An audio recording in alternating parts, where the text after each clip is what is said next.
Plano ng Philippine National Police o PNP na idestino si Police Chief Inspector Jovi Espinido sa lugar na talamak ang iligal na droga. Nasa telepono si Mon Hoxon para sa detalye ng ulat. Magandang tanghali sa iyo, Mon.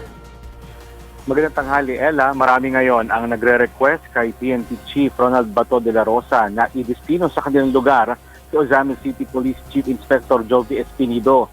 Ayon kay De La Rosa, most requested ngayon si Espinido dahil sa mga accomplishment nito sa kampanya ng pamahalaan kontra illegal na droga.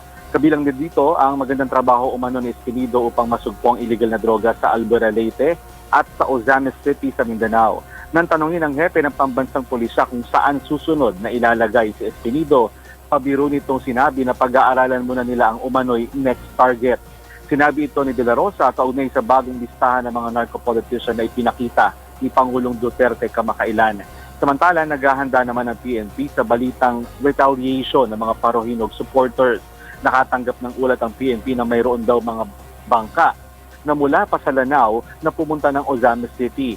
Hindi naman nangangamba ang PNP sa banta ng restback ng mga Parohinog supporters. Naniniwala naman ang PNP na dahil sa nangyari sa Ozamis ay nagkaroon na ng lakas ng loob ang mga tao na magsumbong sa PNP. Kaugnay ito ng umano'y mass grave ng mga Parohinog sa Ozamis na inspeksyon ng PNP base sa sumbong ng ilang mga residente. Yan ang latest. Balik sa iyo, Ella. Maraming salamat, Mon Hoxon, live mula sa Camp Crame.